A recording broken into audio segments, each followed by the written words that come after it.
Bienvenidos a Relatos del Más Allá. Me encantaría saber desde dónde nos escuchan, dejen sus comentarios, los leo con atención. Y ahora, sin más, prepárense para adentrarse en cada relato. Que los disfruten.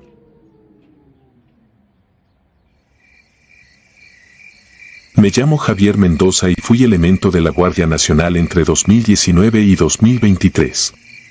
He patrullado brechas, asegurado laboratorios en la sierra y escoltado convoys de madrugada, pero nada me marcó tanto como un curso de adiestramiento que tomamos en la sierra de Zapalinamé, al sur de Coahuila, a finales de 2021.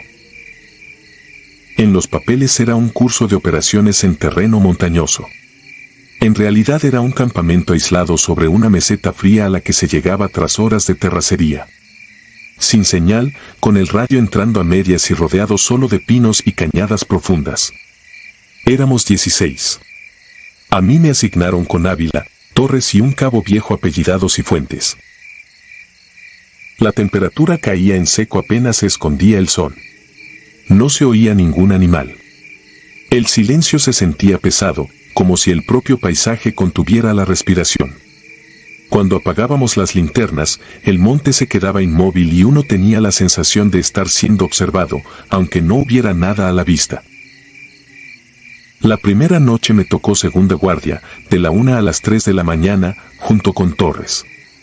Teníamos nuestro puesto en un pequeño claro desde el que se veía la caída de una cañada, solo una masa de sombra.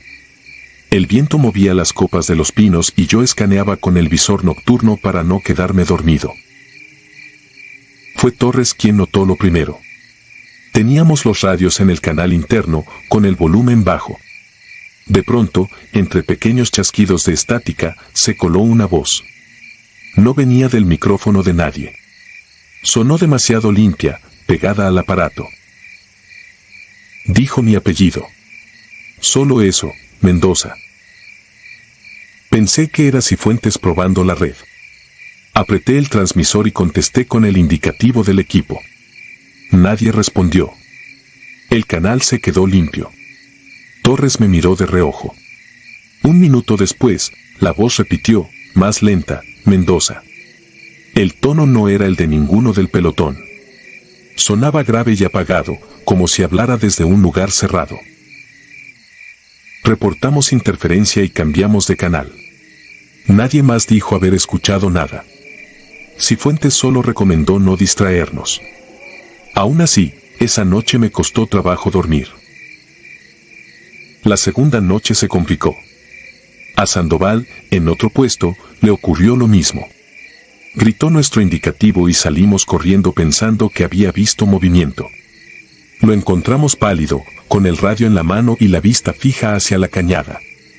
Juraba que alguien lo había llamado por el canal interno usando su nombre de pila, con acento que ninguno reconocía. Verificamos frecuencia y conexiones.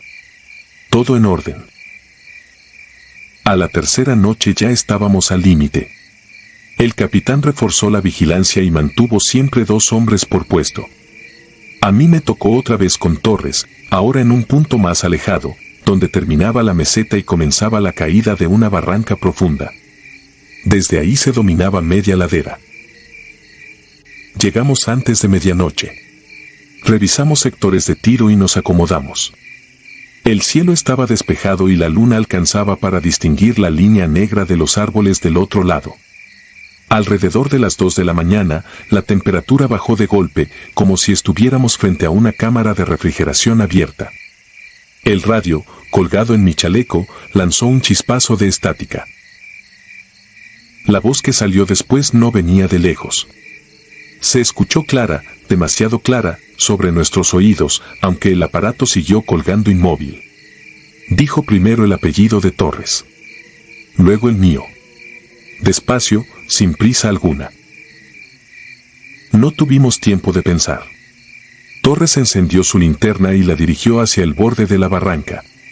Yo levanté el fusil. La luz apenas iluminó unos metros de tierra, raíces y piedras. Nada más.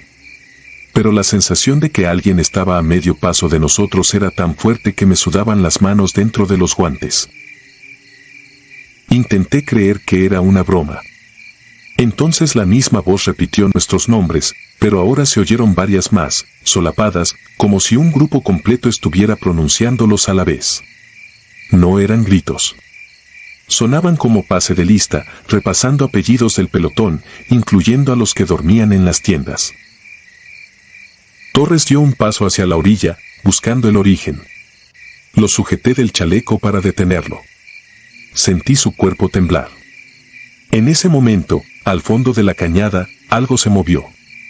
No podría jurar qué era. La luz no alcanzaba. Fue la impresión de muchas figuras quietas juntas, apenas delineadas por el contraste de la luna. Como un pelotón formado abajo, mirando hacia nosotros en silencio. El radio volvió a crepitar. Escuchamos nuestra frecuencia, con nuestras claves de servicio, como si alguien repitiera los informes de patrullaje de las noches anteriores. Eran nuestras voces, deformadas, mezcladas con otras que no reconocimos. Había frases exactas que yo recordaba haber dicho, ahora viniendo de un sitio donde no había nadie. Todo duró quizá menos de un minuto. Luego el aire dejó de estar helado, el aparato enmudeció y los árboles recuperaron su estatismo. Torres se dejó caer sobre sus talones y yo apenas pude reportar que requeríamos relevo. No hubo burlas ni preguntas. El capitán respondió con una sola orden: regresen al campamento. Ya. Al llegar encontramos al resto de la unidad reunida y equipada, como si estuvieran listos para moverse. Nadie hablaba. Más tarde, entre murmullos, escuché que otros puestos habían tenido manifestaciones parecidas, aparatos encendiéndose solos, voces llamando a elementos por nombre completo, pasos que rodeaban las tiendas sin dejar rastro.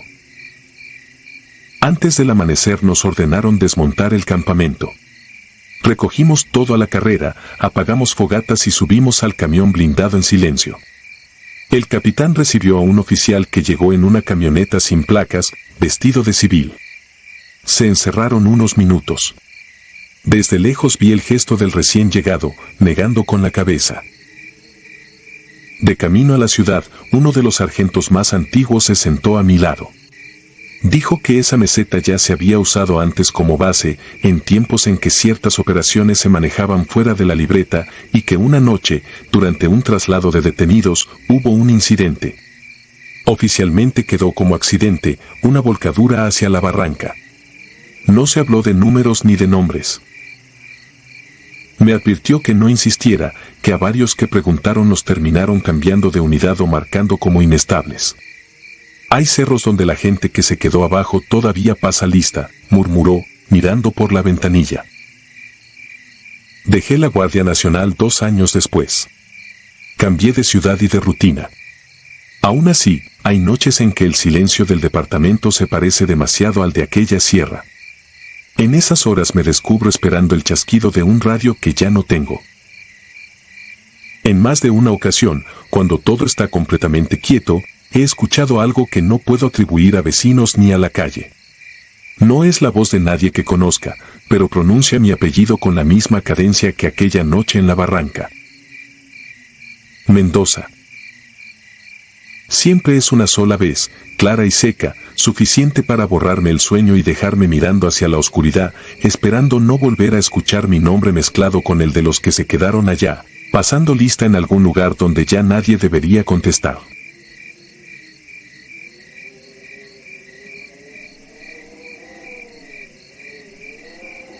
El centinela inmóvil.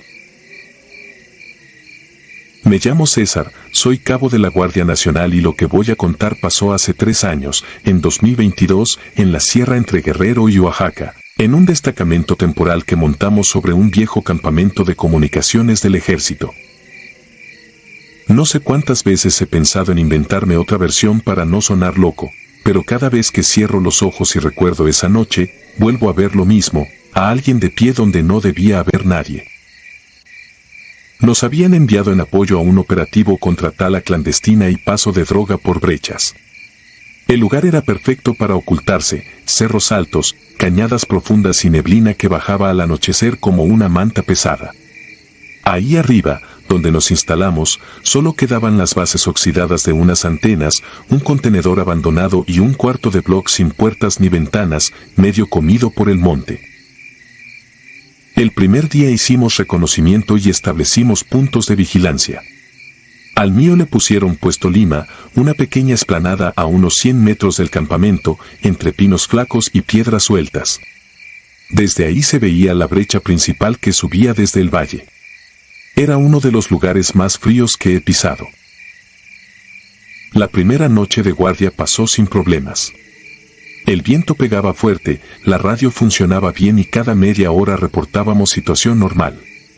Cansancio, aburrimiento, nada fuera de lo común. La segunda noche fue distinta. Me tocó turno de 23 a 3, junto con otro elemento, Morales. En papel no debíamos estar nunca completamente solos, pero la realidad es que a veces uno se queda unos minutos sin compañero mientras el otro va al baño o al campamento por café. Esa noche, como a las 0:40, Morales pidió permiso por radio para ir rápido al sanitario improvisado detrás del contenedor. No me tardo, cabo, me dijo, ajustándose el chaleco. Asentí y me quedé solo en el Puesto Lima. El viento bajó un poco y la neblina empezó a crecer entre los árboles. Era un silencio raro, no el normal del monte. No se escuchaban insectos ni perros a lo lejos, solo la tela de mi uniforme agitada por el aire y, de vez en cuando, alguna rama que se movía. Fue entonces cuando lo vi por primera vez. Estaba de frente a la brecha, con el FX cruzado contra el pecho, cuando algo en mi visión lateral me hizo girar apenas la mirada. Entre dos pinos, a unos 20 metros, se distinguía una figura de pie. Alta, delgada, estática, como un elemento en posición de firme. No me moví al principio. Pensé que era Morales adelantándose por otro lado, jugando al gracioso. Parpadeé un par de veces, la neblina se movía delante, pero la silueta seguía ahí, negra contra la claridad del fondo. «¿Morales, eres tú?», pregunté en voz baja, sin usar la radio. Nada. Ni un sonido de respuesta, ni el típico tintineo del equipo cuando alguien da un paso. Giré el cuerpo completo, llevé el arma al frente y encendí un instante la linterna, apuntando hacia los pinos. El haz blanco cortó la niebla, y la figura ya no estaba. Solo troncos húmedos, ramas y el reflejo opaco del vapor en el aire. Tragué saliva. Pensé que el sueño me estaba jugando malas pasadas. Habíamos tenido días de patrullaje fuerte y casi nada de descanso. Apagué la linterna para no delatar la posición y me quedé inmóvil, respirando despacio. El reloj del casco marcaba las 0:47. Faltaba una eternidad para terminar el turno. La radio crepitó con un ruido feo, como si alguien apretara el botón sin hablar. Tomé el micrófono. «Puesto Lima para base, ¿me copia?» «Cambio». Solo escuché un siseo irregular, sin palabras. Solté el botón y esperé unos segundos. Nada. Volví a intentar. La misma interferencia, como respiración pegada al oído. Decidí apagarla un momento para que no me distrajera. Cuando levanté la vista hacia la brecha, la figura estaba otra vez ahí. Ahora un poco más cerca. No había escuchado pasos, ni piedras rodando. Simplemente aparecía, clavada en el mismo punto, como si siempre hubiera estado ahí y yo apenas la estuviera notando. Tenía la misma postura que un elemento en guardia, pero algo en la forma del cuerpo era incorrecto, tenso de más, sin el ligero temblor natural por el frío. Mi primera reacción fue el coraje. Pensé que algún local se había colado o que alguien del mismo grupo estaba violando el protocolo. Respiré hondo, me aseguré de que el dedo no tocara el disparador y avancé unos pasos, pegado a la sombra de un árbol. Cada vez que la neblina se abría un poco, veía los contornos de esos hombros y la cabeza ligeramente inclinada hacia mí. «Identifíquese», dije en voz firme, sin gritar. La figura no se movió ni un milímetro. Di 3 pasos más, con las botas hundiéndose en la tierra húmeda. La imagen seguía exactamente igual, esa quietud forzada que no he vuelto a ver en nadie vivo. Cuando estuve a unos 10 metros, la neblina se cerró de golpe, como si hubiera caído una cortina, y en menos de un segundo ya no había nadie. Llegué hasta el lugar exacto. No había huellas frescas, solo mis propias marcas. En ese momento escuché a Morales detrás de mí. ¿Todo bien, cabo?, preguntó, respirando agitado como si hubiera subido corriendo. Me giré tan rápido que casi le apunto al pecho. ¿Dónde estabas?, solté, todavía con el corazón acelerado. Pues, en el baño. ¿Pasó algo? Lo miré un segundo. Tenía el pantalón aún arrugado a la altura del cinturón, el chaleco torcido. Era obvio que sí había ido. No tenía caso explicarle nada. Regresamos al puesto y encendí de nuevo la radio. Ahora funcionaba normal. Reporté situación sin novedad. No volví a ver nada el resto del turno, pero una sensación rara se me quedó pegada en la espalda, como si alguien estuviera parado detrás de mí imitando cada movimiento. Al terminar la guardia fui al cuarto de bloque a calentar café en una nafre. Ahí dentro, en una esquina, había una vieja caja metálica con papeles. Documentos viejos del campamento de comunicaciones. Por matar el tiempo, empecé a revisarlos. Entre hojas húmedas encontré un reporte amarillento, con fecha de 2011. Era de un oficial del ejército que hablaba de incidente nocturno en puesto adelantado y personal desaparecido durante guardia. El nombre del soldado se veía borroso por la humedad, pero se alcanzaba a leer que se había quedado solo en punto de observación, muy cerca de donde estábamos ahora. Los demás lo encontraron al amanecer, con el fusil tirado a unos metros y marcas de arrastre hacia el monte. Nunca localizaron el cuerpo. Sentí un frío distinto, que no venía del clima. Cerré la caja y salí del cuarto con el café en la mano, tratando de no pensarlo. La tercera noche me volvió a tocar puesto Lima, pero esta vez de 1 a 4. Morales se cambió turno con otro compañero, Ramírez. Antes de salir, pensé en pedir que me asignaran otro punto, pero algo de orgullo me lo impidió. No quería quedar como miedoso. La caminata hasta el puesto se me hizo más larga. La neblina ya estaba ahí, esperándonos, más espesa que las noches anteriores. Ramírez llevaba la radio y yo iba al frente, alumbrando el camino solo cuando era necesario. La primera hora fue tranquila. Hablábamos poco, casi solo para confirmar hora y posición. A las 2:10 Ramírez avisó por radio que iría rápido al campamento a rellenar su cantimplora. Yo me quedé, otra vez, completamente solo. El silencio fue inmediato. No sé cómo explicarlo, pero se sentía pesado, casi físico. El viento se detuvo de golpe, como si alguien hubiera cerrado una puerta gigante alrededor de la loma. No escuché pasos. No escuché ramas. Solo sentí, de pronto, que ya no era el único de pie. ¿Sabes cuando alguien te mira aunque lo tengas a la espalda? Es una presión en la nuca, una alerta que te obliga a girar. Me aguanté casi un minuto, respirando por la nariz, con la vista fija en la brecha. Cuando ya no pude más, giré poco a poco. Ahí estaba. A pocos metros del puesto. No estaba entre los árboles, sino sobre la misma línea de vigilancia, exactamente donde debía estar yo.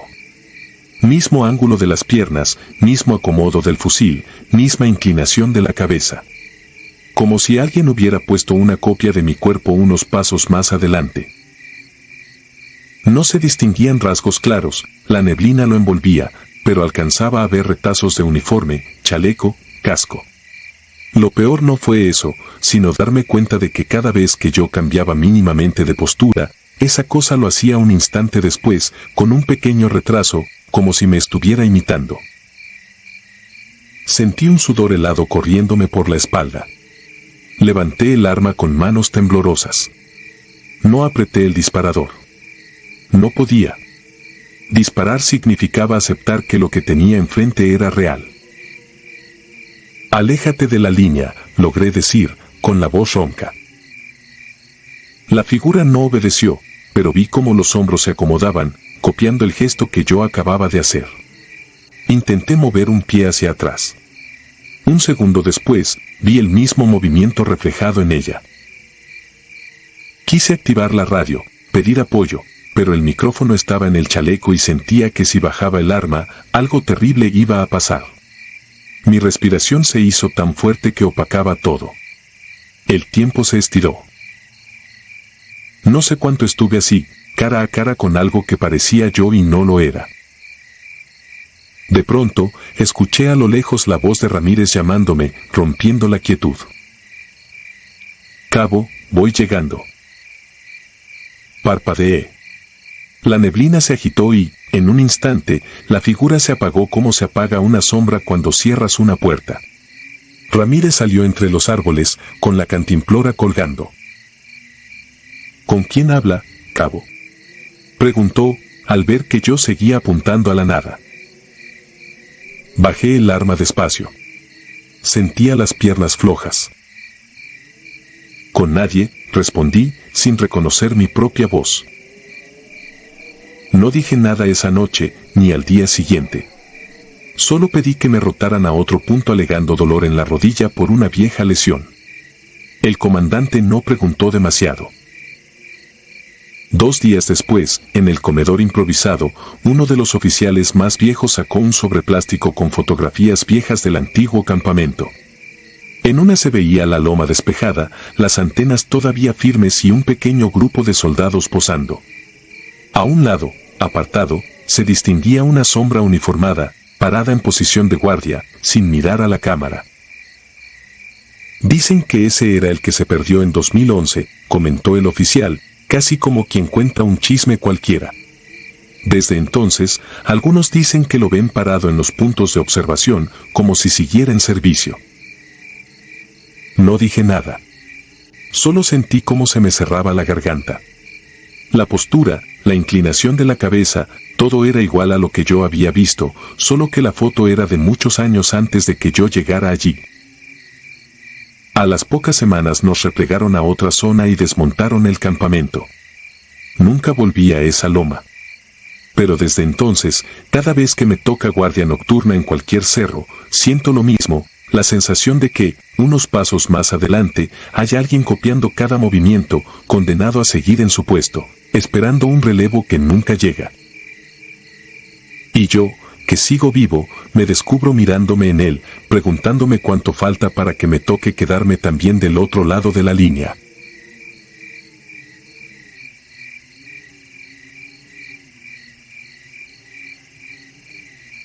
Lo que marchaba con nosotros.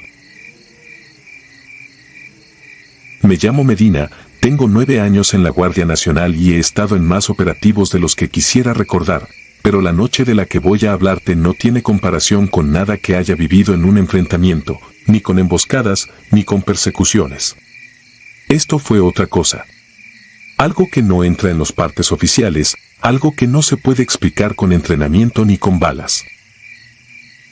Fue en 2021, en la Sierra de Guerrero, entre caminos brecheros que salen de Tlacotepec rumbo a unos poblados que casi ni se ven en el mapa. En ese tiempo andábamos dando patrullajes mixtos por reportes de campamentos y tala clandestina en la zona.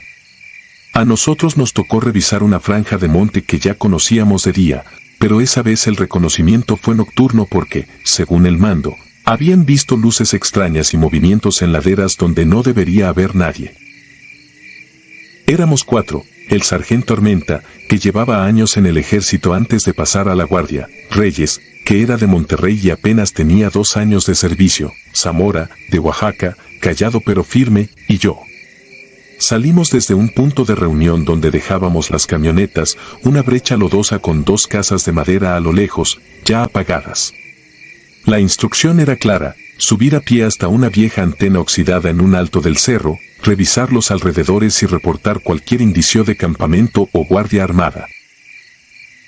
La noche estaba fría, pero no era el frío normal de la montaña. Era de esos en los que sientes que el aire no circula, como si se quedara pegado en la garganta.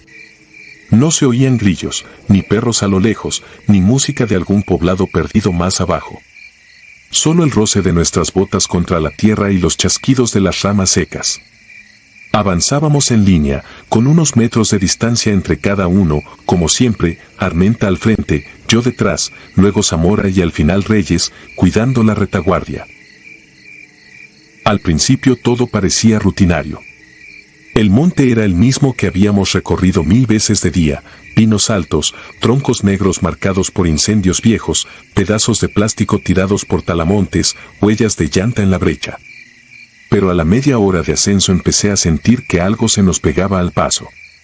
No era un sonido claro ni una figura definida, más bien una sensación, como cuando sabes que alguien te observa desde una ventana y no tienes cómo comprobarlo. Lo primero fue un movimiento a mi izquierda, a unos 10 metros entre los troncos. Alcancé a girar la linterna un segundo y juraría que vi una silueta quieta, algo erguido, demasiado delgado para ser una persona con chaleco o mochila. Pensé que era un tronco raro, nada más. Seguí caminando. Pero unos minutos después, al otro lado del sendero, del lado derecho, volvió a pasar. No se escuchó que corriera ni que pisara ramas, simplemente estaba ahí y luego ya no. No dije nada. Sabía que el cansancio y la tensión te juegan malas pasadas. Sin embargo, al poco rato oí la voz baja de Reyes desde atrás, hablando por el canal interno. «Mi sargento, siento que alguien nos va siguiendo del costado», dijo, con esa seriedad que pone uno cuando no quiere que lo tomen a broma. Armenta solo respondió que mantuviéramos la formación y estuviéramos atentos. Pero yo supe que no era el único que lo había notado.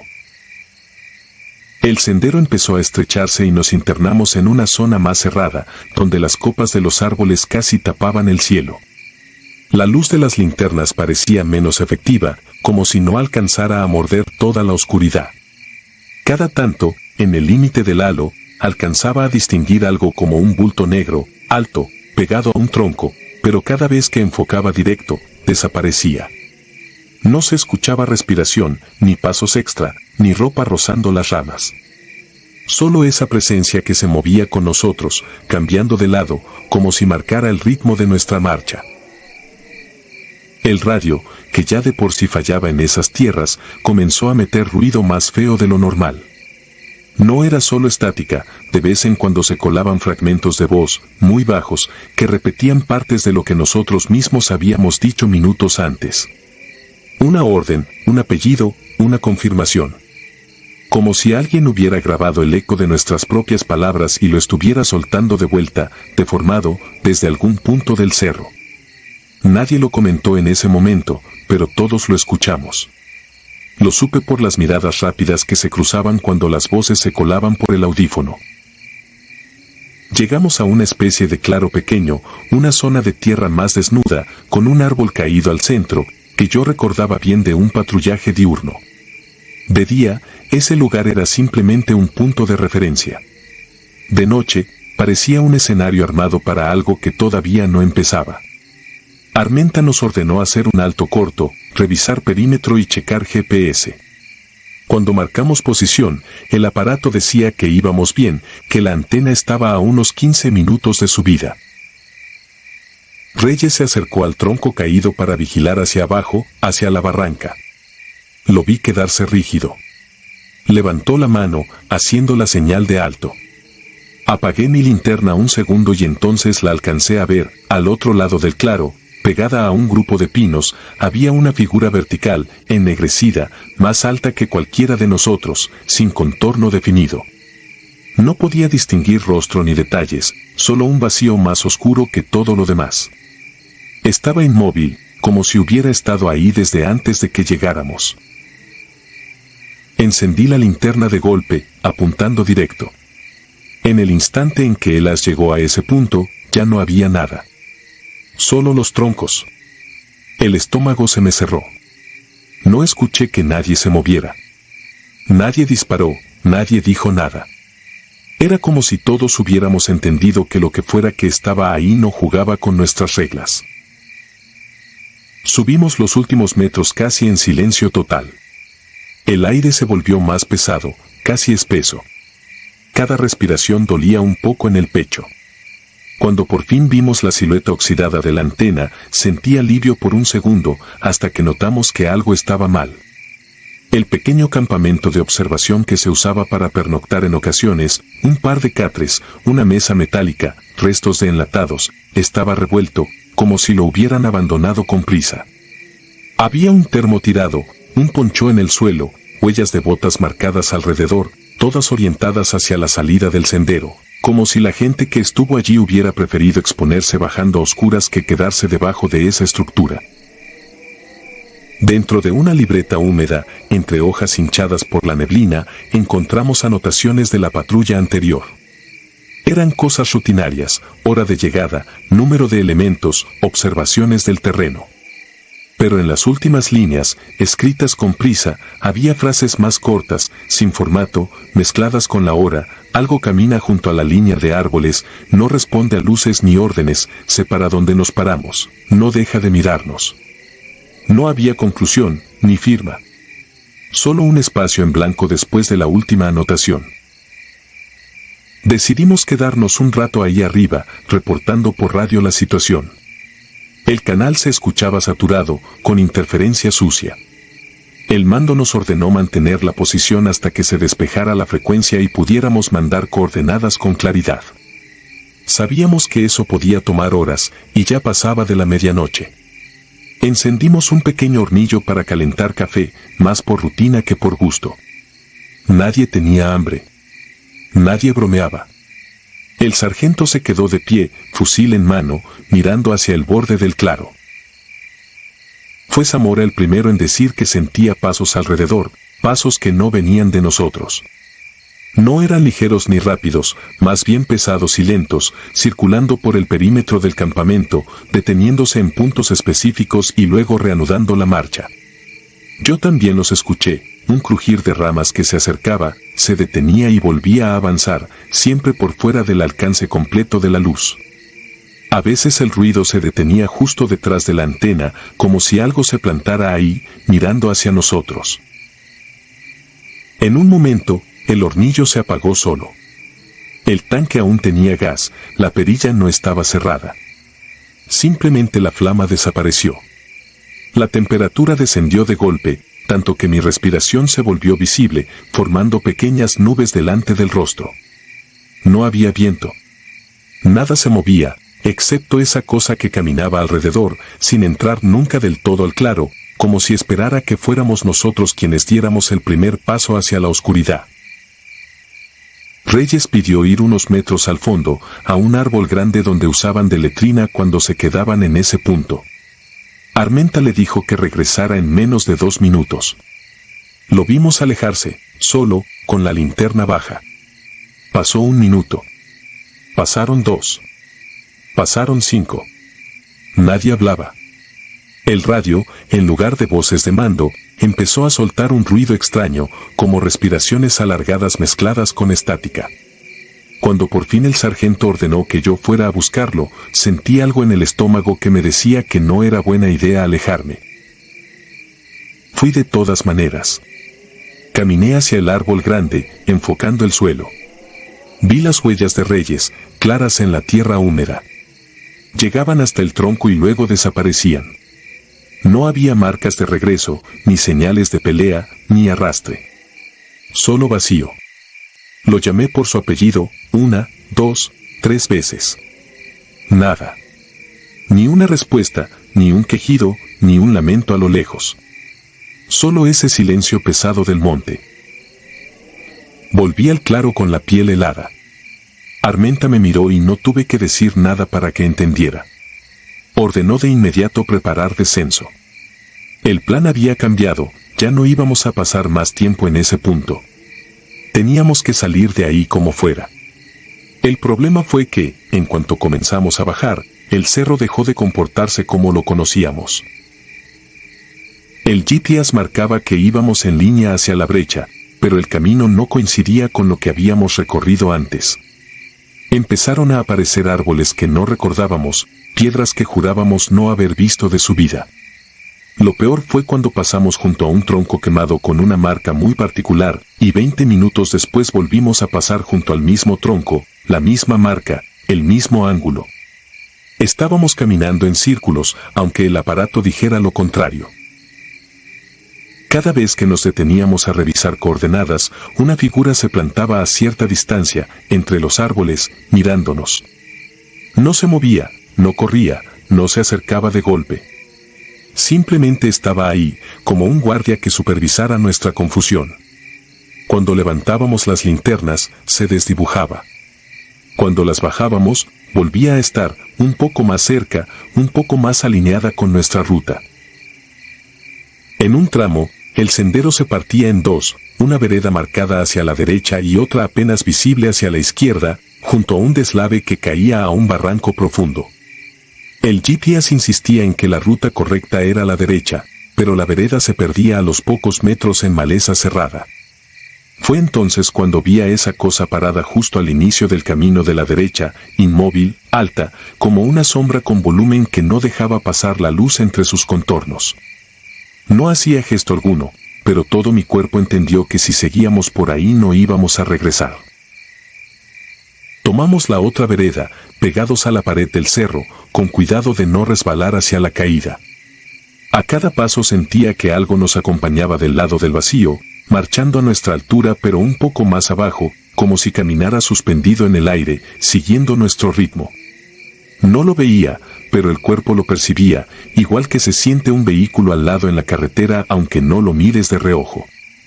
En un punto, Zamora tropezó y cayó de rodillas. Levantó la vista y se quedó blanco, mirando hacia el otro lado del barranco. Yo también miré.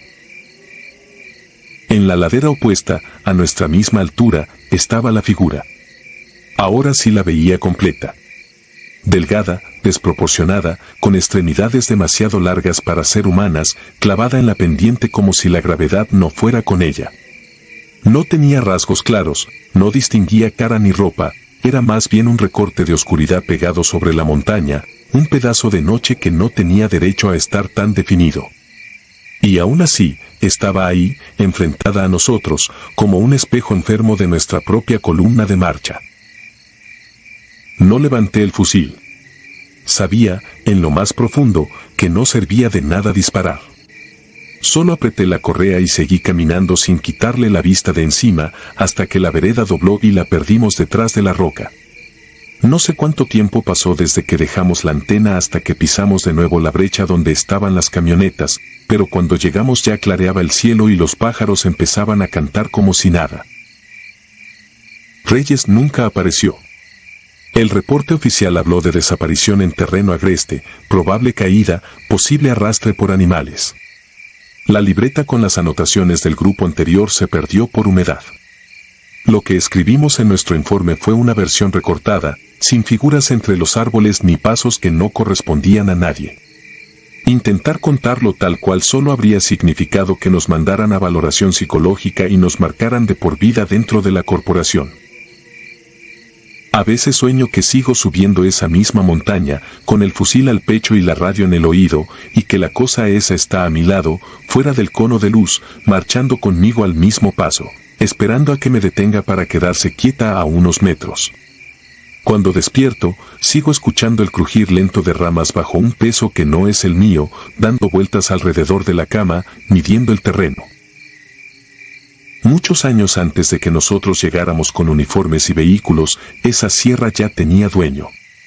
No hablo de grupos ni de gente armada. Hablo de algo que sabe usar nuestras propias rutas, nuestras propias voces y nuestros propios miedos para que entendamos que estamos de paso. Nosotros cambiamos de turno, nos reasignan, nos van consumiendo los años de servicio.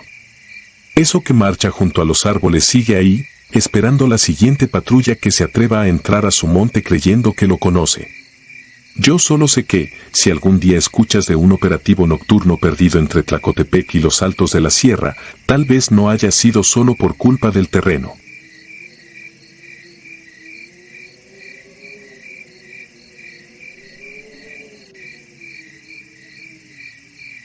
El cuarto en la patrulla. No escribo esto para asustar a nadie. Lo escribo porque, desde aquella noche, cada vez que salgo de servicio siento que hay alguien más marchando a mi lado, aunque mi ojo cuente solo 3 sombras. Me llamo Ramiro, soy soldado de la Guardia Nacional y llevo años en esto. He visto accidentes, enfrentamientos, gente herida por todos lados. Nada de eso me quitó el sueño. Lo que pasó en ese monte, sí. Fue en 2021, en la sierra entre Veracruz e Hidalgo, en una zona de brechas usadas para mover cargamentos. Nos habían instalado en una base improvisada junto a un camino viejo, con un pequeño destacamento. La orden era simple: patrullajes nocturnos a pie, revisión de veredas y reportar luces extrañas o vehículos sin placas. Lo de siempre, en el papel. Los pobladores casi no salían. Solo nos veían desde lejos, con miedo y resignación. Uno de los viejos que se animó a hablar nos dijo algo que tomamos a broma. Aquí en el monte ya no caminan solo hombres, mijo. Hay algo que se les pega atrás y no lo suelta. Nos reímos, pero la manera en que lo dijo se me quedó clavada. Esa noche nos tocó patrulla a 4 elementos según el parte: el sargento de la Cruz al mando, mi compañero Sandoval, el cabo Primero Méndez y yo. Pero en realidad, al momento de formar, yo solo veía 3 cuerpos con uniforme: el sargento, Sandoval y yo. El cabo Méndez estaba asignado, pero se quedó en la base porque andaba con fiebre. Lo escuché quejarse en la enfermería improvisada. Supuse que alguien no actualizó la hoja antes de mandarla al sistema y no le di importancia. Salimos casi a la medianoche. Llevábamos chaleco, casco, fusil FX-05, linterna montada y radio portátil. El aire estaba helado, pero no era un frío normal de sierra, era de esos que se sienten más en el pecho que en la piel. Pasamos el último poste de luz y el mundo se hizo de pura oscuridad y árboles. Los primeros 20 minutos fueron rutinarios. Avanzábamos en fila, con el sargento al frente, yo en medio y Sandoval atrás. El suelo era una mezcla de tierra húmeda y raíces traicioneras. El monte olía a hojas mojadas y a tierra vieja. Se escuchaba algo de insectos, algunos grillos, uno que otro perro lejano en el pueblo. Y luego, como si alguien hubiera bajado un interruptor, se acabó el ruido. Nada. Ni insectos, ni perros, ni el eco lejano de motores. Solo nuestras botas y el roce del equipo contra el chaleco. El silencio se volvió tan cargado que hasta mi respiración me molestaba. El sargento paró en seco y levantó el puño. Nos detuvimos de inmediato. Verifiquen frecuencia, dijo, sin voltear. Moví la perilla del radio, escuchando el típico ruido de fondo. La comunicación con la base venía cortada, como si una mano invisible estuviera jugando con el volumen.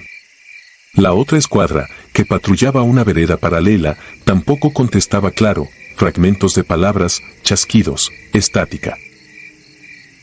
Entre ese ruido, se coló algo que no era propio del canal. Una voz muy baja, pegada al oído, como cuando alguien te habla casi encima. Van 4. Miré al sargento, que volteó también. No habíamos hablado del número en la frecuencia. Sandoval, atrás, murmuró que debían ser interferencias. Pero esa frase no sonaba a interferencia, sonaba a alguien contando. Seguimos avanzando. Cada cierto tramo el sargento marcaba alto, revisaba con la linterna hacia el monte y luego ordenaba continuar. Yo empecé a notar algo que al principio creí que era imaginación: los pasos. En una patrulla a pie, terminas reconociendo el patrón: 3 personas, 3 ritmos, 3 golpes sobre el suelo. Esa noche, sin embargo, se escuchaba un cuarto ritmo, ligeramente desfasado, como si alguien caminara medio paso detrás de Sandoval. Volteé más de una vez. Solo lo veía a él, con el rifle colgando del frente, la cabeza girando para cubrir sectores.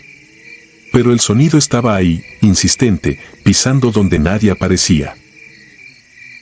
A la media hora llegamos a una curva del sendero donde la vegetación se hacía más espesa y los árboles se cerraban sobre nuestras cabezas. El sargento decidió internarnos un poco más, siguiendo una vereda que, según el croquis, llevaba a un punto donde se habían visto fogatas extrañas. Nos metimos entre ramas que rasgaban el uniforme y raíces que parecían manos saliendo de la tierra. La luz de la luna apenas se colaba. Fue ahí donde vi la primera vez eso. Entre dos troncos, varios metros adelante, estaba una figura parada, demasiado quieta. Alta, delgada, como si la hubieran estirado. No distinguí detalles, solo era una sombra más oscura que la propia noche. Cuando levanté la linterna, ya no estaba. No la vi moverse ni correr, simplemente dejó de estar. No dije nada. Pensé que los nervios y la oscuridad me estaban jugando una mala pasada. Me limité a apretar más el fusil y seguir el paso del sargento. El radio soltó un ruido fuerte, casi como un golpe, y luego la voz del jefe de base entró entrecortada. Patrulla Alfa, reporte, señal, movimiento en su sector. El sargento trató de responder. Lo único que salió de nuestro radio fue un chillido metálico, más un ronquido de fondo que palabras. Después, otra vez la misma voz apagada, muy cerca, pero ahora clara, como si estuviera entre nosotros. Van 4, no se separen. Esta vez los tres nos miramos. Nadie había presionado el botón de transmisión. El sargento, que no era hombre fácil de impresionar, palideció, aunque intentó mantener el tono firme. Seguir ruta. Nada de supersticiones. Reanudamos la marcha. El aire se había vuelto tan frío que al exhalar parecía que fumábamos. Mi cuello dolía de tanto voltear hacia atrás.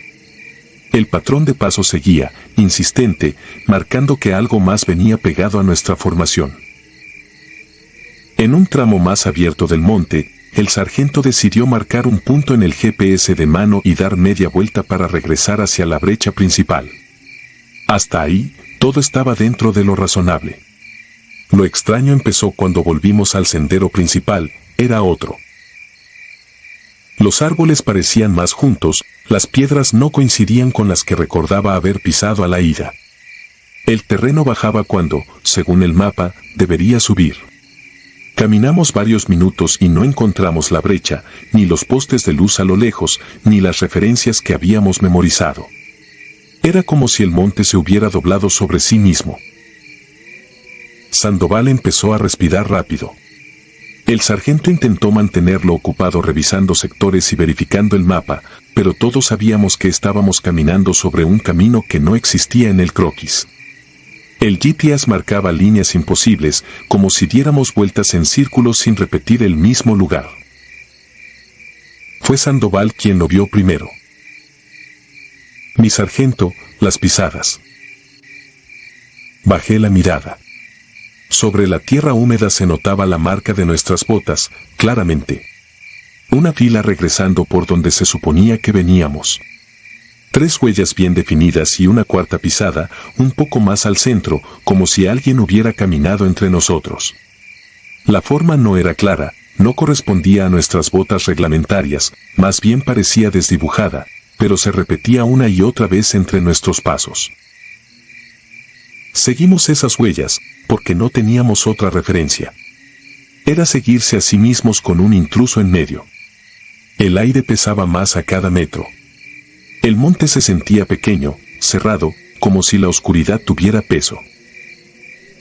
El radio estalló de repente con un grito que nos heló. No sonaba a interferencia ni a bromas. Era la voz de alguien que reconocimos como parte de la otra escuadra, pero retorcida por un terror que pocas veces he escuchado en un hombre armado. No pedía apoyo, no explicaba la situación.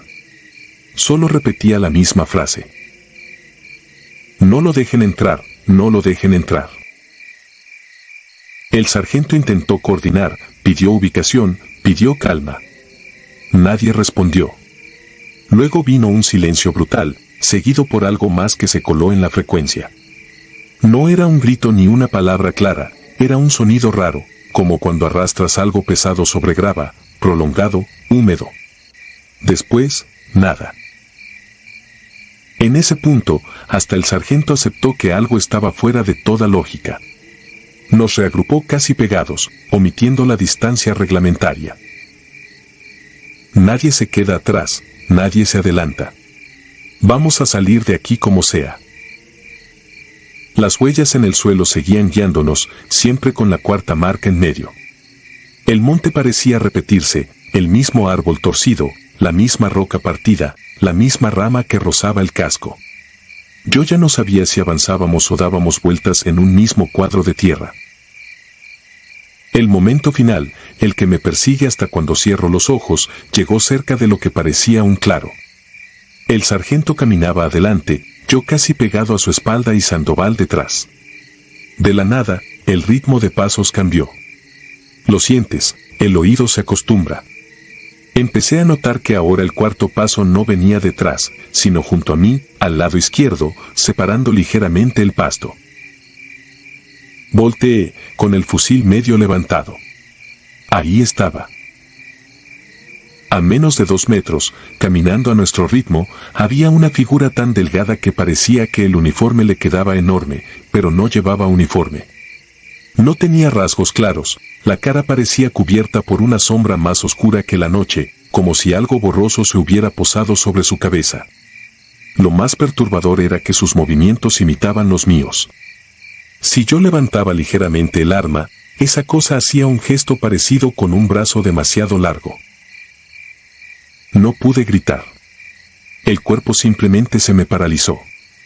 Lo único que alcancé fue a dar un paso hacia el sargento, empujándolo sin querer.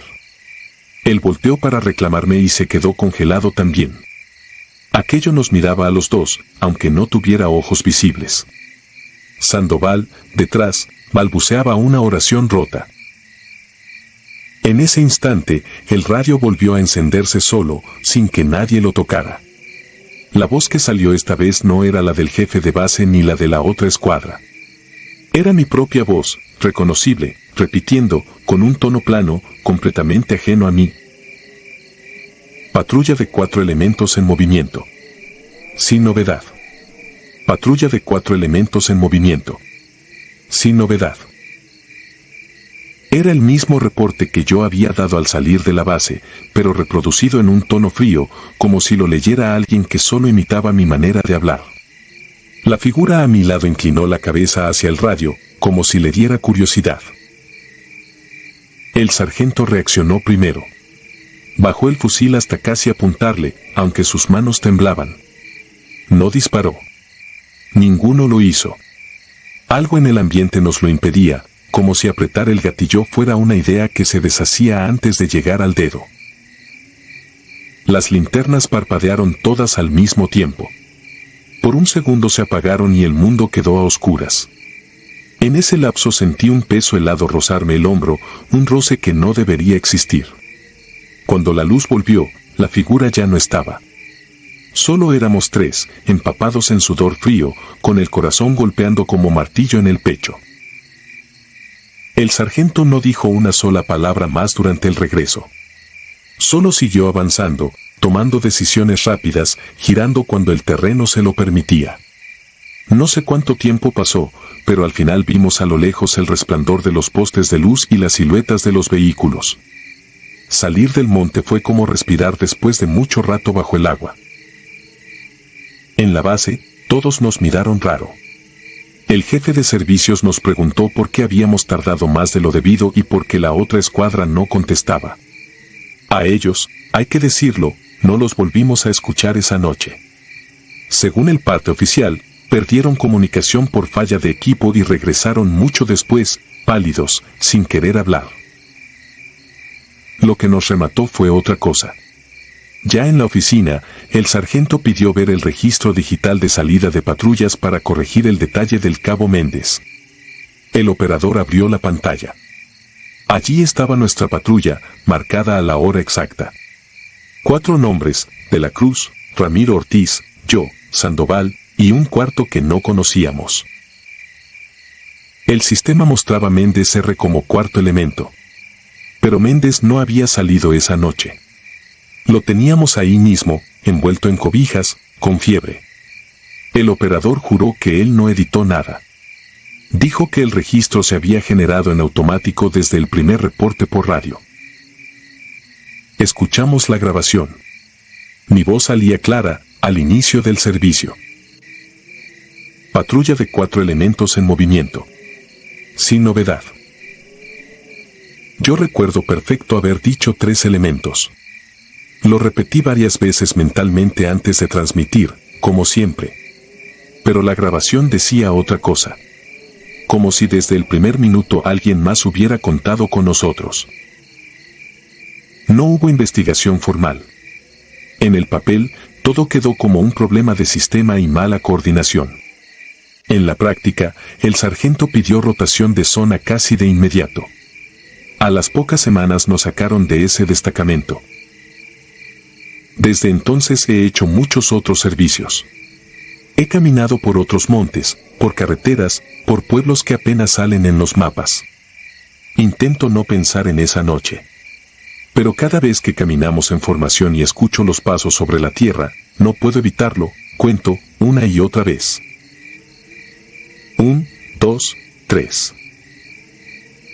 Y a veces, cuando la noche está muy callada y el radio hace ruidos raros, juro que escucho un cuarto paso, medio segundo atrasado, pegado a mi espalda. Y una voz muy baja, casi encima del oído, que insiste. Van 4. Siempre van 4.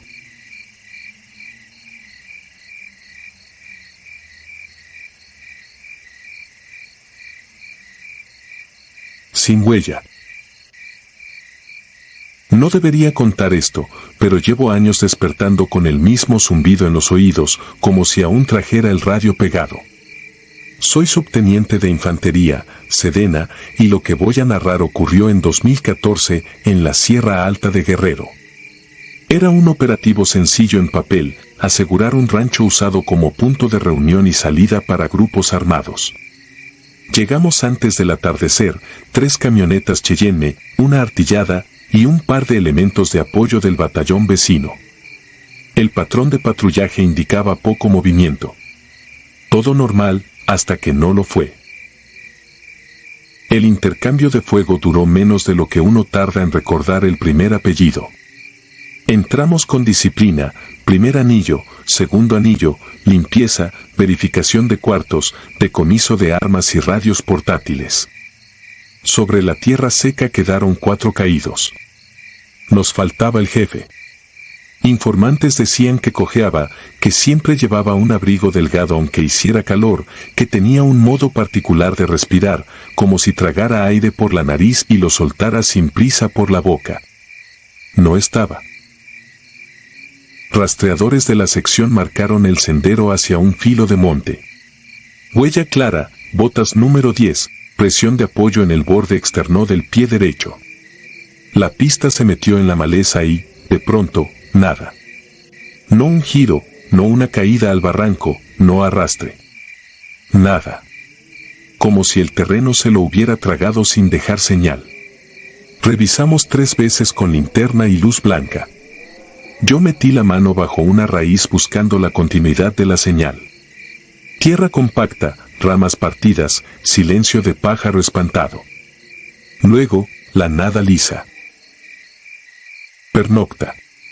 Delimitamos el perímetro, 4 puestos de observación, relevos cada hora, luces controladas. No había humedad, no había viento, no había grillos. A esa hora de la noche siempre hay insectos chocando contra la frente, alas en el cuello, algo vivo negándote el sueño. Esa vez, nada. En el parte yo anoté, ambiente anómalamente quieto. En ese momento me pareció una frase tonta. Después entendí que era lo único exacto que podía escribir. En mi primer turno, el artillero de la Cheyenne me preguntó si alguien había pasado junto al tanque de agua. Nadie. Dijo que había escuchado una exhalación larga, pesada, distinta a un hombre cansado. Le dije que no dramatizara, que mantuviera visuales. A los minutos, el punto norte llamó, movimiento al árbol grande. Apuntamos. Vimos una silueta de hombros anchos, alta, quieta a una distancia que no debería haber permitido verla con nitidez, pero ahí estaba. Los lentes de visión nocturna mostraban un contorno que parecía absorber la luz en lugar de reflejarla. Mi dedo buscó el disparador. Yo también me quedé quieto. El sargento a mi lado me tocó el codo. No abras fuego si no estás seguro. Tenía razón. En esas laderas un error cuesta hombres y meses de proceso. Bajé el arma 1 centímetro. La silueta dio un paso y desapareció detrás del tronco. Corrimos al punto. Atrás del árbol, tierra removida, marca de talón hundido, y otra vez el vacío de señal. Como si hubiera dado un paso y el siguiente ya no perteneciera a este suelo. Al volver al perímetro, los radios empezaron con interferencia. Primero chisporroteo leve. Luego voces deformadas, como si una misma transmisión regresara por otra frecuencia con retardo. No eran nuestras claves. No eran códigos de frecuencia abierta. Una palabra se repetía, no la entendimos. Podía ser una burla, podía ser aire en una antena rota, pero sonaba a intención. A las 2:17, el punto este reportó pérdida de visual. Cuando llegamos encontramos a Ramírez en el suelo, mirando el cielo sin parpadear, chaleco partido en 3 líneas paralelas, tela hecha tiras como si la hubiese grapado un animal con paciencia. No sangraba mucho, era como si el daño hubiera sido más sobre el equipo que sobre él, pero la mirada estaba lejos. Se me vino encima sin ruido, alcanzó a decir. No pude creerlo y, sin embargo, lo creí. Acordonamos con bengalas en retardo. Mala idea. La primera iluminó el filo y, en el borde de esa luz, algo se movió con una rapidez que no correspondía al tamaño que insinuaban los hombros. Lo vimos 2 segundos completos, no caminaba como persona ni corría como venado. Era una secuencia de apoyos que no correspondían a nada que yo hubiera entrenado para enfrentar. Los ojos brillaron cuando la luz lo alcanzó. No digo color, digo brillo, como si la mirada tuviera vida propia. Apuntamos 4 al mismo tiempo. El artillero adelantó la ametralladora. No disparamos. Algo en el estómago nos dijo que hacerlo sin entender iba a empeorarlo. El viento cambió y con él llegó un olor a tierra vieja, a animal mojado aunque no había lluvia, a descanso interrumpido. Escuchamos cómo crujían ramas por encima de nuestras cabezas, luego detrás, luego a un costado. El perímetro dejó de tener sentido porque ya no sabíamos de dónde a dónde venía lo que estaba ahí. Ordené retirada controlada al rancho. Caminamos hacia atrás, armas al frente, pasos medidos, sin romper formación. Cuando cruzamos el portón, algo cayó sobre el techo de lámina y cruzó de extremo a extremo en 2 zancadas. El rechinido del metal nos heló. El cabo de comunicaciones intentó levantar contacto con el relevo que nos escoltaría al amanecer. Más interferencia. De pronto la voz del relevo entró clara, pero con eco doble, como si hablara en 2 radios a la vez con distinto tiempo. La misma frase repetida, apenas desfasada. Luego, silencio. La cosa bajó del techo sin que viéramos el salto. Cayó entre los corralones y se perdió detrás de la camioneta artillada. El artillero giró la torreta. No había blanco.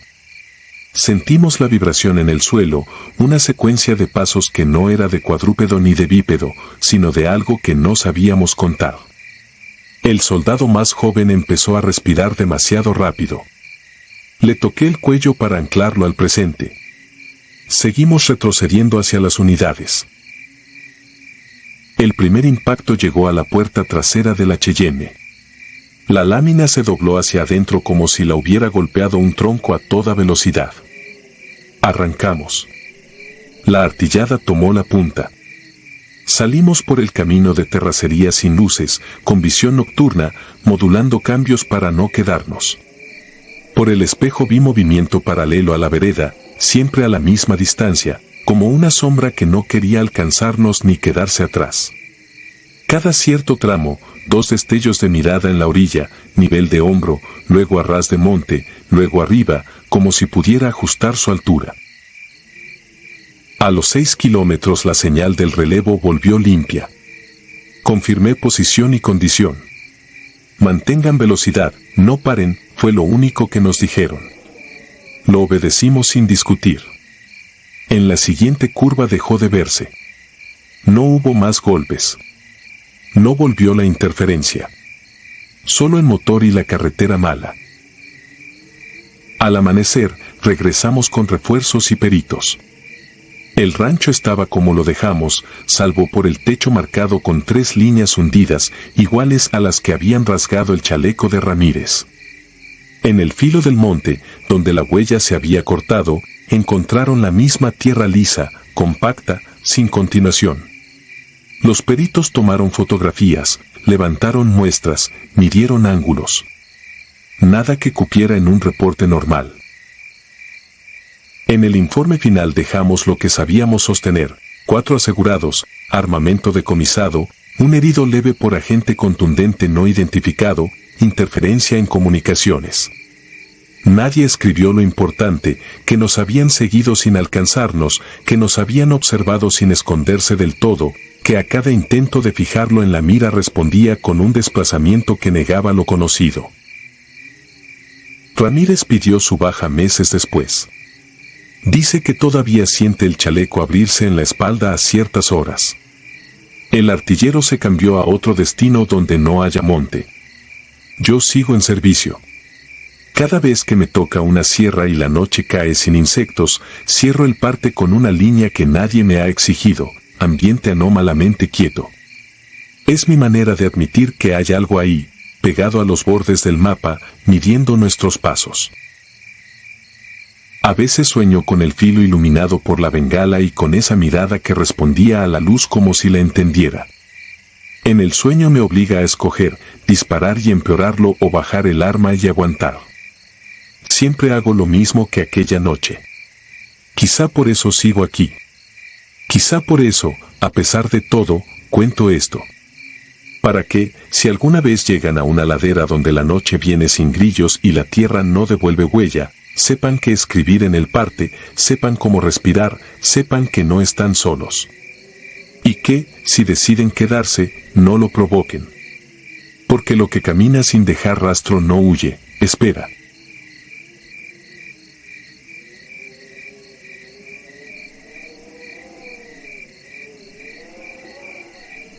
Pasajero cero. La madrugada nos tragaba sin una sola luz en el horizonte. La brecha de terracería, reseca y ondulada, nos obligaba a avanzar despacio, los faros cubiertos con cinta para no llamar la atención. Yo iba de punto en la segunda camioneta, FX-05 en pecho, radio en el hombro, la voz del jefe de equipo por el canal bajo, verificación de tiempos, silencio absoluto, aproximación por el costado norte. Nada heroico, nada de película. Era un operativo de rutina en la sierra, coordenadas ya trabajadas, una casa de seguridad con vigilancia intermitente y el run-run de que adentro se escondía un mando local. Nos bajamos en fila, calzado hundido en polvo fino, casco apretando la frente, chaleco pegado al cuerpo. El aire olía a tierra caliente y aceite quemado. A la señal, avanzamos con disciplina mecánica, perímetro, puerta, escalera. 2 granadas aturdidoras apagaron la resistencia como si hubiéramos cerrado una llave. En el interior, colchones tirados, botellas, cable de luz colgando, un televisor viejo que todavía temblaba por la vibración. Encontramos 3 hombres con armas cortas, manos al suelo, mirada perdida. Y en la esquina del cuarto del fondo, encogido junto al marco de una ventana sin vidrio, un hombre con los brazos hacia atrás, la ropa hecha trapo, la piel manchada de golpes antiguos. Me acerqué. Corté amarras con navaja. Sentí el temblor en sus hombros, ese espasmo que no se inventa. No hice preguntas. Agua, respiración, a la camioneta. La cobertura la dieron los demás con precisión de manual. Aún sonaban pasos en el techo cuando ya estábamos de regreso por la misma brecha, el motor vibrando en mis rodillas, el GPS marcando una línea que se movía como serpiente. Éramos 6 más él, atrás, con la cabeza baja. Pidió agua una vez, la recibió. La apretó tanto que crujió el plástico. Un compañero le dijo en voz serena que ya había pasado, que íbamos a casa. Asintió sin levantar la mirada. A medio camino el radio hizo un salto de estática, un estornudo eléctrico que nos apagó el ruido del mundo por un segundo. Luego volvió. Nadie comentó nada. Pasamos el árbol seco que sirve de referencia, el puente con bache al centro, la curva más cerrada antes del entronque. Hice el conteo mental de siempre, munición, bajas, detenidos, trayecto pendiente. Todo igual. Al entrar a base, el portón lateral se abrió con ese chirrido ya conocido. Apagué el motor. Solté el seguro. Volteé al asiento trasero para indicarle que esperara a que lo revisara sanidad y no había nadie. El asiento estaba liso, sin la hendidura que deja un cuerpo. La botella de agua, cerrada, sin marcas de dedos, sin la abolladura de hace minutos. No había manera de que hubiera saltado, no sin que lo sintiéramos, no con los seguros puestos. Bajamos en automático, foco blanco, voces contenidas, revisión a la redonda. Nada. El punto de acceso monitoreado por cámaras no registraba a nadie bajando de nuestra unidad. Preguntamos al pelotón que llegó antes, no lo habían visto. El que llegó detrás, no traía a nadie. Entramos a cuarto de monitoreo, pedimos el material. La primera cámara nos mostró tal cual lo vivido, la entrada, el movimiento, el hombre encogido, mi navaja en su muñeca, yo ayudándolo a levantarse. En el pasillo, un corte de imagen, como un parpadeo. Al instante siguiente, mi mano sujetaba el aire. Adelantaron el tiempo, en el patio, yo giraba el cuerpo para cubrir a alguien que no se veía. En la salida, el cuadro congeló un instante y en el siguiente ya éramos 6. En la camioneta, el reflejo del retrovisor mostró un rostro inclinado. Alguien detuvo el video y le dio al avance cuadro por cuadro. En 3 cuadros, el mentón subió apenas. En el cuarto, la silueta se perdió. No quedó ni una sombra. La botella volvió a su forma original como si nunca hubiera sido apretada. Detenidos en sala contigua negaron que allí hubiera habido un cautivo. Ni uno solo admitió saber de él.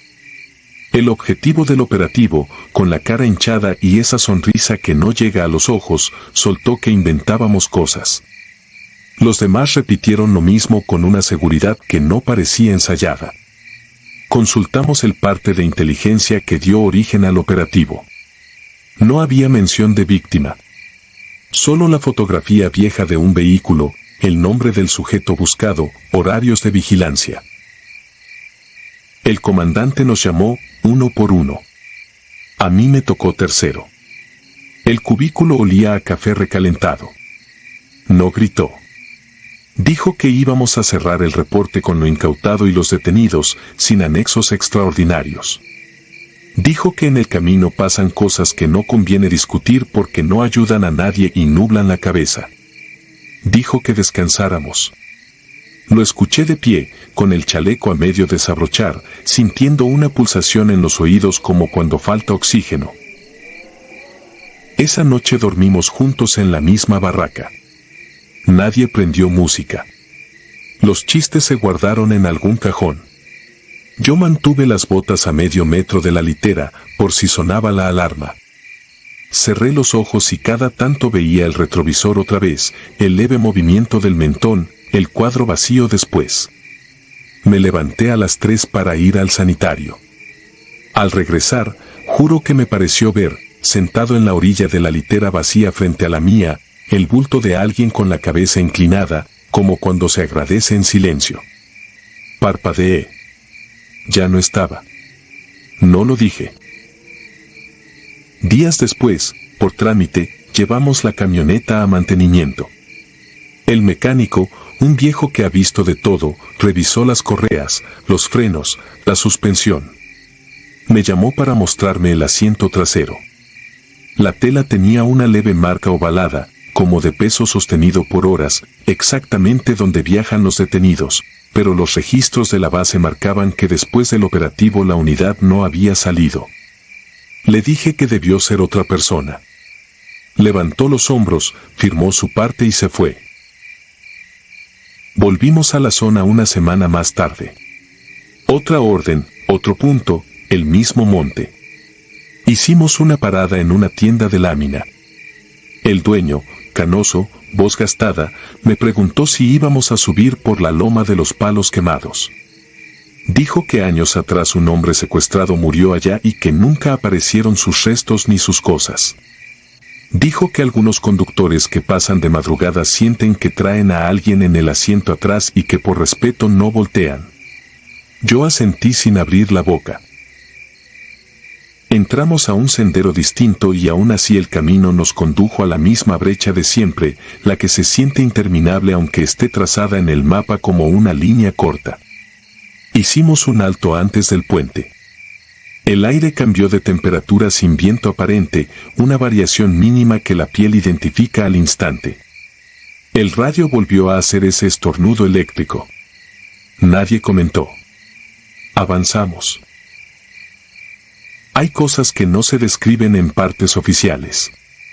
En una de las noches siguientes, en guardia de torre, escuché pasos en el pasillo de abajo, uno tras otro con cadencia de cansancio.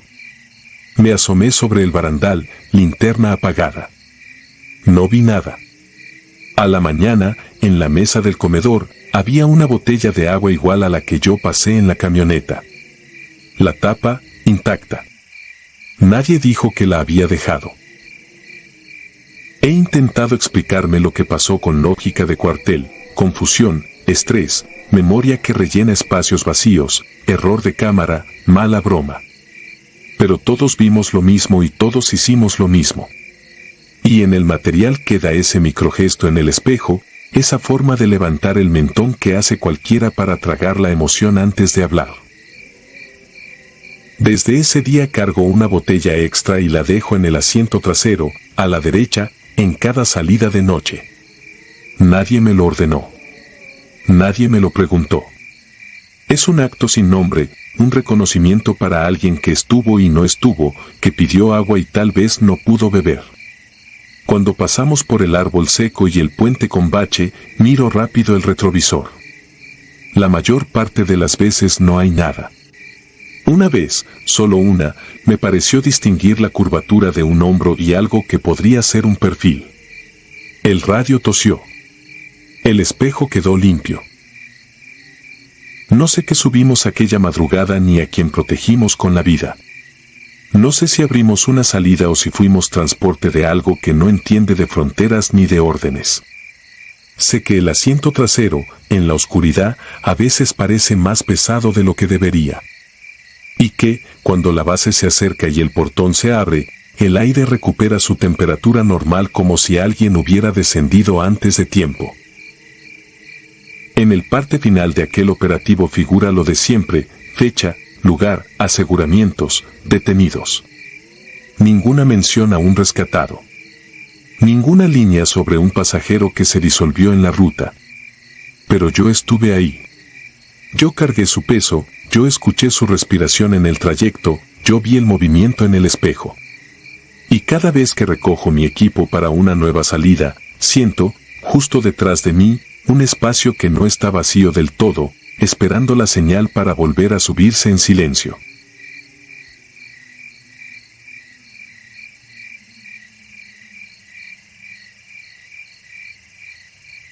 La puerta sellada. No voy a dar mi nombre. Solo diré que soy infante de marina y que en 2019, durante un despliegue fuera de mi zona, aprendí que hay puertas que ni el entrenamiento ni la logística te preparan para abrir. Éramos 6. Nos asignaron apoyar a una célula de inteligencia en Zapopan, Jalisco. La información señalaba una casa de seguridad en un fraccionamiento con vigilancia privada, calles limpias y jardines recortados. Nada de lo que solemos ver en los operativos de rutina. El objetivo, un operador financiero que llevaba semanas moviéndose con discreción. La orden era entrar de madrugada, extraerlo y salir en helicóptero desde un punto de encuentro cercano al periférico. Nos movimos en una camioneta civil con placas locales. Llegamos a las 3:10. La caseta nos abrió por un pase que nos habían gestionado desde adentro. A veces la burocracia te favorece. Al estacionarnos, apagamos luces y motores. Pude ver la casa, 2 plantas, fachada sobria, cortinas cerradas, nada de vehículos. La calle, desierta. El aire tenía ese silencio costoso de los fraccionamientos que pagan por no escuchar nada. Aún así, había algo que tensaba el ambiente. Algo que no supimos nombrar en ese momento. Cortamos candado de portón lateral, avanzamos por el pasillo y forzamos la puerta trasera. No había alarma sonora, pero la radio empezó a meter artefactos. El patrón de ruido no era el típico de interferencia, iba y venía como si alguien jugara con el volumen. Aún lo escucho cuando cierro los ojos. Adentro, oscuridad total. Intenté encender la luz de la cocina. Nada. La planta eléctrica doméstica tampoco respondió. Sacamos lámparas tácticas y tomamos posiciones. El olor era el primero en avisar, una mezcla a metal y humedad cerrada, sin ventanas abiertas, sin ventilación. En la encimera, un vaso con líquido seco pegado al vidrio. En el piso, manchas oscuras que seguían hacia el pasillo. No eran recientes, pero tampoco viejas. El médico naval me había dado suficientes clases de escena para no inventar causas. Aún así, entendí que algo pasó ahí, y que no hacía mucho. Limpieza de primer nivel, sala, comedor, estudio. Nada. La casa estaba amueblada con lo básico, pero faltaba lo humano, fotos, ropa, un desorden cualquiera. Todo colocado como si alguien hubiera querido simular vida sin vivir. Subimos. En el descanso de las escaleras, la radio se cayó de golpe. Luego, solo respiraciones y el roce de las botas contra los peldaños. A la izquierda, 2 habitaciones. A la derecha, otra y un baño. Dejamos a uno cubriendo abajo. El resto, en binomios. A mí me tocó la puerta del fondo, madera maciza y una cerradura reciente, brillo de ferretería nueva. Probé la perilla. No giró. Llamé a herramientas, silencioso. Un compañero puso cuñas y golpeó cerca del resbalón. La madera vibró, pero seguía firme, como si desde adentro alguien sostuviera el picaporte con toda la fuerza. Fue entonces cuando la risa llegó. No quiero adornarla. No venía de un punto, sino del espacio alrededor, suave al inicio, burlona después, como si alguien probara nuestra paciencia. No había eco de estructura ni vibración en paredes. Fue directo al oído y al estómago. Me levantó la piel debajo del chaleco como nunca lo hizo un intercambio de disparos. Es absurdo, lo sé, pero ver la mirada de mis hombres atrapada en el mismo miedo racional y mudo, me confirmó que no estaba imaginando nada. No disparamos. Golpeamos la puerta otra vez, con ganas de volver al terreno de lo conocido. Se dio 1 centímetro, lo suficiente para oler algo más, una peste densa, entre azufre y animal mojado, tan pesada que se pegó a la garganta. El compañero que llevaba la palanca dijo que sintió que alguien la empujaba desde adentro. No me reí. No había lugar para bromas. Desde la otra habitación, el binomio reportó hallazgos, un armario con veladoras gastadas, imágenes volteadas contra la pared, sal regada en círculo interrumpido. Nada nuevo para quien ha visto altares improvisados, pero la intención estaba clara. También encontraron una libreta con oraciones tachadas al revés. No la tocamos. No tocamos nada sin fotografía previa. Aún así, esa libreta parecía respirar como si el papel guardara calor. Decidí cambiar de método. Hicimos una L con los escudos, fijamos bisagras, y a la señal tiramos de golpe. La puerta cayó contra un tope desde adentro que no habíamos visto. No hubo nadie al frente. Entramos con lámparas. Lo que había adentro no correspondía a un dormitorio. Las paredes estaban pintadas de negro mate. En el piso, marcas hechas con un pigmento espeso que alguien había arrastrado con dedos o palos. No diré figuras, no inferiré significados. En la esquina, una silla metálica con correas. En el techo, un gancho de obra con un mosquetón industrial. El olor era peor, como si de la pintura saliera un vapor rancio. Abrimos un closet. Ahí estaba el cuerpo. Si digo que era un varón de entre 30 y 40, me quedo corto. Lo habían dejado a propósito.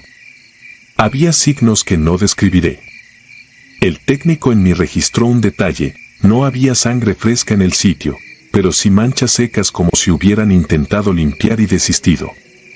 No había insectos. Y, sin embargo, la idea de que aquello se hubiera hecho sin hacer ruido en un fraccionamiento con guardias me pareció el dato más imposible. Pedí consolidar y preparar extracción del objetivo como NN. En ese instante, la puerta que habíamos tirado se cerró sola detrás de nosotros con un golpe seco que retumbó en la caja torácica. El compañero que había quedado en el pasillo se lanzó desde afuera. La manija no giraba. No había seguro. El eje de la bisagra movía polvo, pero no cedía. La risa regresó, más clara, con pausas, como si alguien midiera nuestro aguante. Nos miramos sin decir palabra. Yo, que me creía curado de espantos, sentí que el cuerpo se me volvía pesado, como si la habitación bajara el oxígeno. El de abajo subió corriendo luego de escuchar el golpe. A patadas, tiró la puerta. En cuanto se quebró, la risa paró. Todo quedó igual que antes, salvo por el pulso en las sienes. Volví a la radio. La señal regresó como si nada. Pedí aseguramiento perimetral y apoyo estatal. No era momento de héroes. En el baño contiguo hallamos la tina con agua negra y restos de cera flotando. Las paredes tenían ganchos con cordones de colores apagados y, sobre el lavabo, cabello pegado como si alguien lo hubiera arrancado en un solo gesto. Abrí la llave. Nada. Levanté la tapa del sanitario. Dentro había plumas mojadas, muchas, pegadas unas a otras. Lo racional me sostuvo, era montaje de gente que juega con esa estética para intimidar. Lo racional se me resquebrajó cuando vi las marcas en los antebrazos de mi compañero de puerta, dedos morados marcados, la silueta nítida, como recién apretada. No voy a decir que alguien lo agarró. Solo diré que yo vi esas marcas salirle en vivo, sin que nadie lo tocara. A las 3:42 entregamos la escena a personal local. Nuestro helicóptero no aterrizó donde estaba previsto por un tema de ruido. Salimos en convoy discreto. En el trayecto, nadie habló. El que suele chistar para romper tensión se mordió la lengua. Al llegar a la base, revisamos cámaras corporales. Mi audio se había ido desde que puse la mano en la primera perilla. En unos tramos, el video hacía saltos mínimos, milésimas, como si faltaran cuadros. En otras, todo estaba normal. En la cámara del compañero pasillo la risa no se registró. En la mía, tampoco. En la del que tumbó la puerta, sí apareció un zumbido grave, corto, al mismo tiempo en que mi corazón recuerda el golpe. Nos pidieron un reporte sin interpretaciones. Lo entregamos con horarios, movimientos, hallazgos, ubicación del cadáver. No mencioné la risa. No quise que quedara escrito. No por miedo a que se burlaran, sino porque no quería regresar a ese cuarto con palabras. Semanas después, revisé por curiosidad el seguimiento. El objetivo nunca estuvo ahí según los documentos. Las cámaras del fraccionamiento mostraban la casa sin entradas ni salidas en 48 horas previas. La empresa que la administraba no tenía en sus registros a un arrendatario. La libreta fue enviada a peritaje. El cuerpo, al CEMEFO. Nada fuera de lo común en papel. Nada que resolviera por qué una puerta sin seguro se resistió a 6 hombres entrenados. Desde esa noche, cada vez que me toca abrir una puerta, la miro distinto. No por lo que puede haber del otro lado, sino por lo que puede decidir quedarse con nosotros si le das permiso. Y aunque aprendí a vivir con ello, hay madrugadas en que la radio mete ese mismo ruido de la casa, como si alguien, en algún sitio, siguiera probando nuestro aguante. Yo bajo el volumen y sigo con el procedimiento, porque el deber es eso, avanzar aun cuando el aire te advierte que no es buena idea. Hay cosas que uno se explica con táctica, química y psicología. Y hay otras que solo se quedan pegadas al uniforme, como ese olor denso que ninguna ducha quita. Si algo entendí en Zapopan es que, a veces, el enemigo no huye, simplemente cierra por dentro y te obliga a tocar. Y cuando se decide a abrir, no respondes con fuego, sino con silencio y la certeza de que, durante unos minutos, estuviste parado en un lugar que a nadie le conviene nombrar.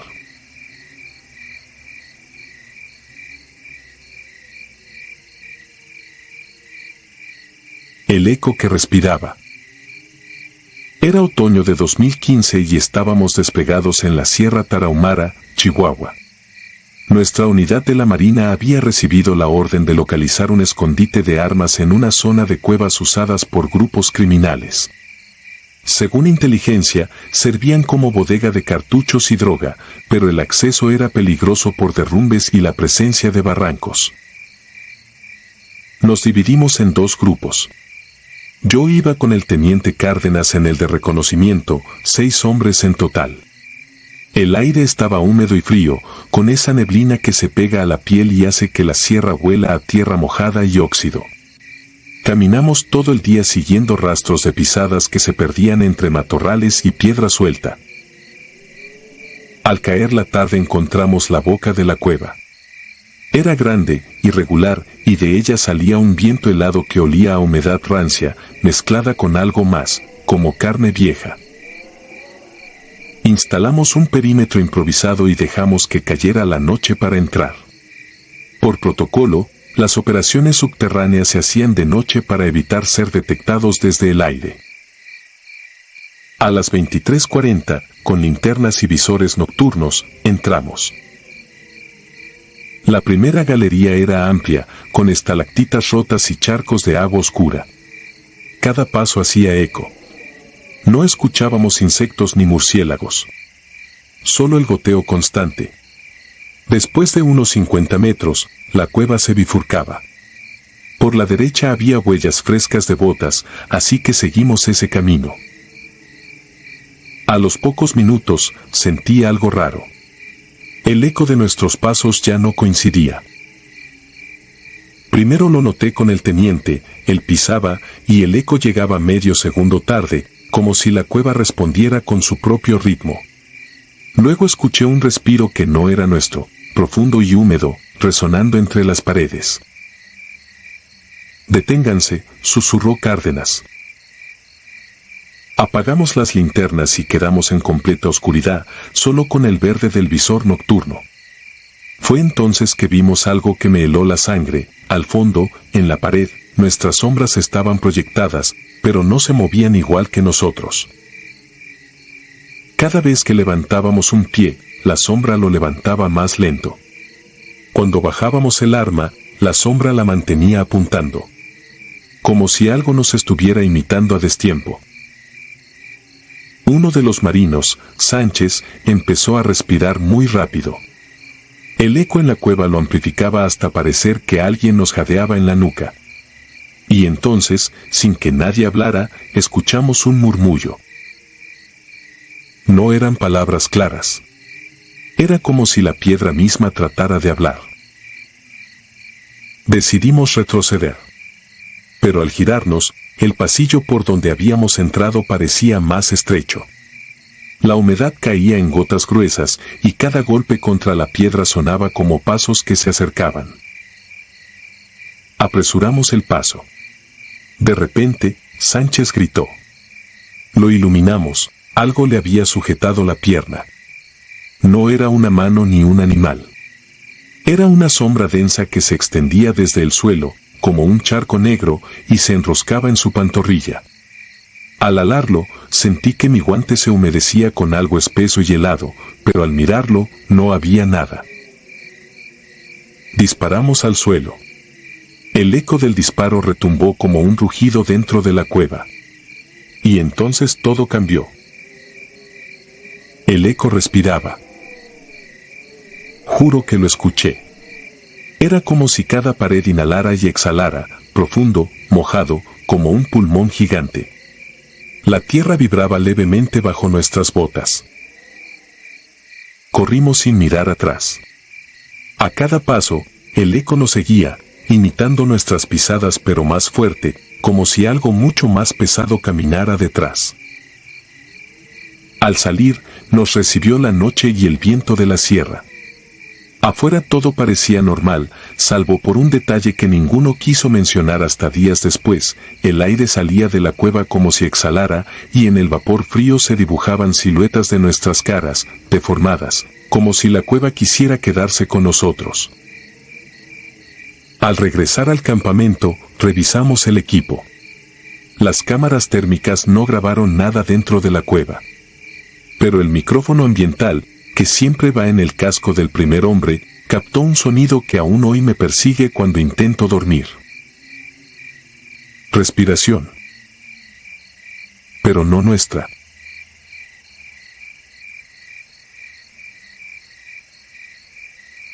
Si te gustaron estos relatos, regálanos tu like y déjanos tu comentario, y no olvides suscribirte al canal para que sigas recibiendo las notificaciones de los próximos relatos.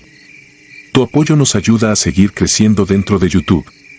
Nuevamente, mil gracias y nos vemos en el próximo relato.